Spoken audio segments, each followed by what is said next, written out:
आज की वीडियो में हम क्वाड्रेटिक इक्वेशन के बारे में पढ़ेंगे कि क्वाड्रेटिक इक्वेशन क्या होता है। क्वाड्रेटिक इक्वेशन यानी कि दो घात समीकरण। अगर इसको हम स्टैंडर्ड फॉर्म में लिखें तो ये क्या होगा, तो देखिए इसका जो स्टैंडर्ड फॉर्म होगा वो क्या होगा, ax² + bx + c बराबर 0। ये इसका क्या हो जाएगा, स्टैंडर्ड फॉर्म हो जाएगा।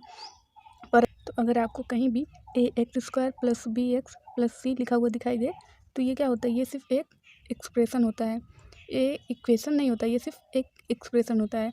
पर अगर बराबर में 0 लग जाएगा तो क्या हो जाएगा, वो एक इक्वेशन बन जाएगा।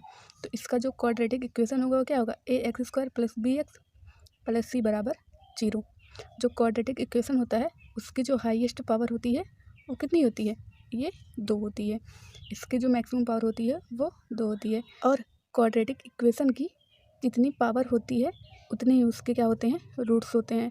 रूट्स यानी कि मूल होते हैं। तो देखिए क्वाड्रेटिक इक्वेशन की पावर कितनी है, 2 है। तो यानी कि इसके क्या होंगे, 2 रूट्स भी होंगे। 2 रूट्स यानी कि इसके 2 मूल भी होंगे।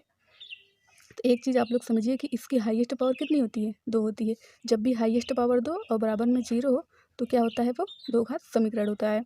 अगर यहाँ पर 3 पावर होता तो वो क्यूबिक इक्वेशन हो जाता, पर यहाँ पर 2 घात है तो क्या हो जाएगा, ये क्वाड्रेटिक इक्वेशन हो जाएगा। जो 2 रूट्स होते हैं वो ऐसी 2 वैल्यू होती हैं जो इस इक्वेशन को सेटिस्फाई कर देती हैं। तो देखिए यहाँ पर ax² + bx + c बराबर 0 है। तो यहाँ पर क्या होंगे, इसके 2 रूट्स होंगे। मान लीजिए हमने वो 2 रूट्स मान लिए अल्फ़ा और बीटा, क्योंकि इसकी हाईएस्ट पावर 2 है तो इसके मूल कितने होंगे, 2 होंगे। तो हमने मान लिया क्या है, एक अल्फ़ा है और एक बीटा है। तो अल्फ़ा और बीटा जो होंगे वो इसको सेटिस्फाई करेंगे। तो देखिए यहाँ पर अगर मैं आपसे पूछूं कि सम ऑफ रूट्स क्या होंगे, यानी कि मूलों का योग क्या होगा, तो मूलों का जो योग होता है वो होता है -b/a। यानी कि x के कॉफिशिएंट में हम जो है x² की कॉफिशिएंट a से भाग कर देंगे तो हमें मूलों का योग मिल जाएगा। मूलों का योग यानी कि अल्फ़ा + बीटा बराबर कितना हो जाएगा, -b/a। इसी तरह से आप लोगों से पूछ लिया जाता है प्रोडक्ट ऑफ रूट्स होते हैं। प्रोडक्ट ऑफ रूट्स यानी कि मूलों का गुणनफल। तो मूलों का जो गुणनफल होता है वो क्या होता है, तो मूलों का जो गुणनफल होता है वो होता है कांस्टेंट यानी कि c और अपान में क्या हो जाएगा, x² की कॉफिशिएंट a। तो मूलों का गुणनफल जो होगा वो कांस्टेंट और अपान में x² का कॉफिशिएंट, ये हो जाएगा मूलों का गुणनफल। मूल हमने क्या माना है, अल्फ़ा। गुणनफल यानी अल्फ़ा इंटू बीटा बराबर क्या हो जाएगा, c/a। अल्फ़ा इंटू बीटा बराबर c/a, अल्फ़ा प्लस बीटा बराबर -b/a। तो आपको ये दोनों इक्वेशन याद होनी चाहिए कि अल्फ़ा प्लस बीटा बराबर क्या होता है और अल्फ़ा इंटू बीटा बराबर क्या होता है। तो देखिए आपको क्वेश्चन दे दिया जाता है, जैसे मान लीजिए आपको क्वेश्चन दे दिया जाए, एग्जाम्पल के तौर पर हम देख लेते हैं। तो जैसे आपको 2 मूल दिए जाएंगे और पूछेगा कि इसके क्वाड्रेटिक इक्वेशन क्या होगा। आपसे 2 मूल देकर पूछेगा कि इसके क्वाड्रेटिक इक्वेशन क्या होंगे। तो जब भी आपको 2 मूल देकर क्वाड्रेटिक इक्वेशन पूछेगा तो इसका जो एक्चुअल में इक्वेशन होगा वो क्या होगा।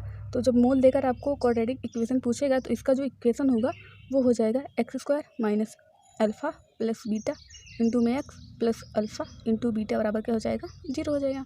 पर कभी कभी आपको बुक में लिखा हुआ मिल जाता है कि x² - sum of roots x plus product of root और बराबर में 0। बुक में इस तरह से भी लिखा हुआ मिल जाता है। तो जब आपको मूल देकर इक्वेशन पूछेगा तो हम इस फॉर्म में लिख देंगे। तो देखिए हमारे मूल क्या है, अल्फ़ा और बीटा, और हमारे एग्जाम्पल में क्या है, 3 और 4। तो जहाँ अल्फ़ा है वहाँ 3, जहाँ बीटा है वहाँ पर 4 कर देंगे। तो हमारा जो क्वाड्रेटिक इक्वेशन बन जाएगा वो क्या बन जाएगा, x² - अल्फ़ा यानी 3 बीटा प्लस 4 इंटू में x प्लस अल्फ़ा 3 और बीटा 4 बराबर में 0 हो जाएगा। तो यहाँ हो जाएगा x² - 3 और 4 7x प्लस 4 3 में 12। तो हमारा जो क्वाड्रेटिक इक्वेशन बना वो क्या बन गया, x² - 7x प्लस 12 बराबर 0 हो जाएगा। तो जब भी आपको मूल देकर क्वाड्रेटिक इक्वेशन पूछे तो आप इस तरह से इसका यूज कर लेंगे। तो आप लोगों के लिए होमवर्क के लिए क्वेश्चन है कि बताइए कि 5 और 2 के क्वाड्रेटिक इक्वेशन क्या होंगे। तो आप लोग कमेंट में बताइएगा कि क्या होंगे। और अगर क्लास अच्छी लगी हो तो लाइक, कमेंट और शेयर जरूर करना। धन्यवाद।